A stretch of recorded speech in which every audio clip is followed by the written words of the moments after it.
Bismillaahi Raxmaani Raxiim. Kusoo dhawaada cashirkeenii toddobaad ee maadada Mechanics of Somali. Waa anigoo ah Xayir Dhagaqaal oo nii soo gudbinayo. Cashirkii toddobaad ayaan bilaabaynaa. Maanta waxaan gelaynaa chapterka la yiraahdo equilibrium condition. Equilibrium waa maxay? Equilibrium waxa weeye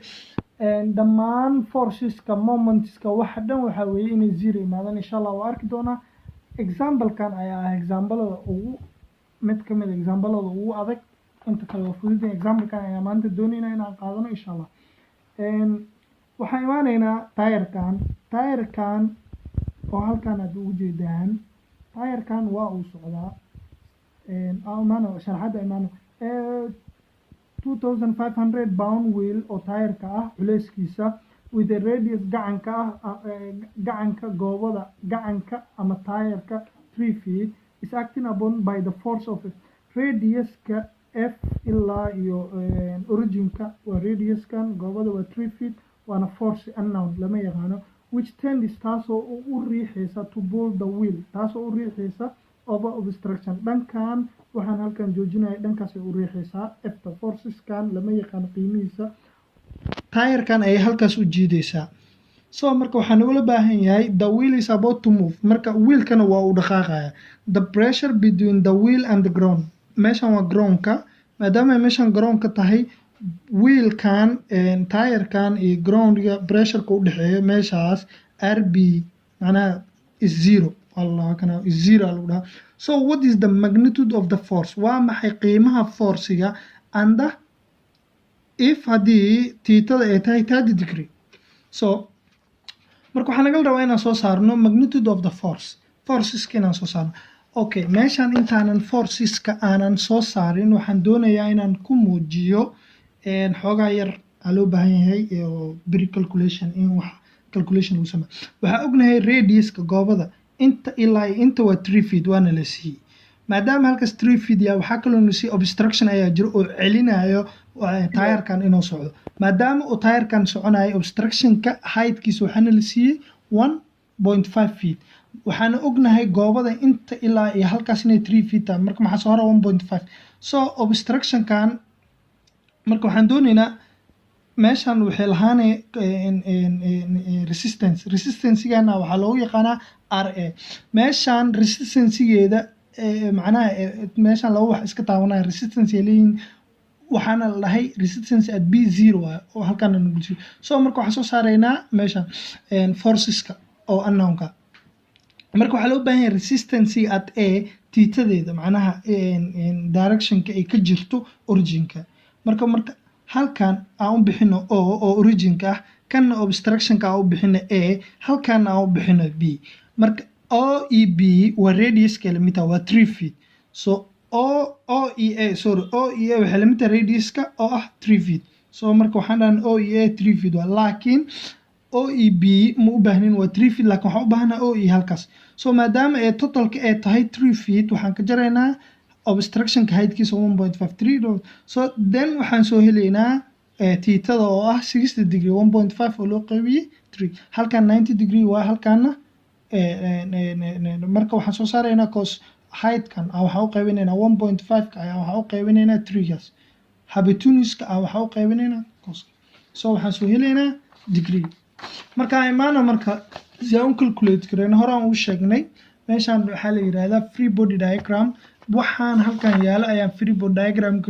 aan ka dhignay free body diagram markii laga dhigayna horaan u sheegnay waxaa la dhahay free body diagram waxaa loo isticmaalaa to calculate the unknown forceska aan la aqoonin forceska wuxuu noqon karaa 1 2 3 unknown force marka halkan marka waxaa yaalo laba unknown force yaalo halkan waxaa yaalo laba unknown force resistance-ga RA iyo forceska labadan waa unknown marka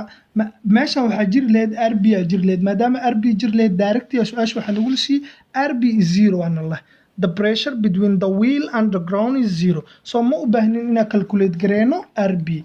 marka forceska imaano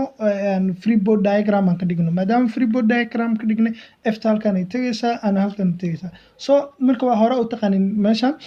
theta inta waayo of course 32 degree and f sin 30 degree inta maadaama halkan imaano meeshan waxaa ku jiro xoogaa yar oo qorsha ku jiro meeshaani 60 degree waa soo helay maadaama inta 60 degree tahay haddaan rabno ku shaqey karnaa haddaan rabno halkaasaan geysan karnaa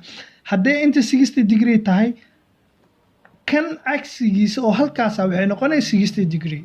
si ay u buuxiso xaglaha isdhamaystira kan wuxuu noqonayaa 30 degree marka waxa u baahanaa meeshan aan ku shaqeyno r cos 30 degree ee noqonaya intana r sin 30 degree ee noqonaya so equilibriumka maxaa weeye equilibriumka horizontal forces ka wuxuu noqonayaa 0 maadaama equilibrium ku jirno horizontal force maxaa yahay 1 2 1 2 1 2 labadan forces ayaa horizontal f cos 30 degree oo positive wadato plus minus kan oo dhankaas right oo leftiga u socoto oo iyada cos 30 degree so cos 30 isku baxa meesha maxaa ka soo baxayso equation ah f waxay la mid tahay equation 1 ida f waxay la mid tahay ra waxaan soo ogaaday value ma ogi laakiin f iyo ra inay isla mid summation of y halkan imaano summation of y halkan marka imaano waxa meeqa vertical force ay jirto 1 2 iyo 3 w dan oo ah weight kana la siiyay wheelka iyada downward ay aaday marka f sin 30 degree oo halkan ah f sin 30 degree oo halkan ah oo positive ah plus f r sin 30 degree oo iyadana positive ah iyo kan oo downward u socoto minus ay qaadanay marka is equal to 0 noqon iska sii wareejiyo is equal to 2500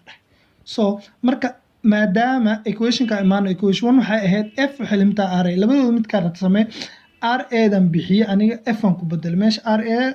f aan ka dhigo marka labadan hadii la isku daro sin 30 degree iyo sin 30 degree waa 0.5 marka f waxa ku dhufsanaanay 1 hadii 2500 loo qabanay same so marka waxa soo baxay 2500 so that means sidoo kale iyadana waxa ka tagay ra waxay la mid noqonay 2500 maadaama f iyo ra isla ekaan insha Allah example kan maanta halkan ayaan ku joojinaynaa waxaan good news ayaan haynaa insha Allah waxaan bilaabaynaa maalmaha soo socdo maadooyin ka duwan maadadan macnaha maado kale ayaan bilaabaynaa oo la yiraahdo strengths of material SM1 iyadana oo la soo dalbaday insha Allah iyadana waxaan isku dayaynaa 6 chapter inaan ka soo qaadano oo ugu muhiimsan civilka insha Allah waa kaas iyadana waxaan sidoo kale bilaabaynaa isbuuc soo socda structure insha Allah iyadana aan doonayo inaan 10 chapter ka qaadano hadda chapter keeni saddexaad ee lighting mechanics ay noo socdo 10 keeni toddobaad aad iyo aad u mahadsantiin billahi tawfiiq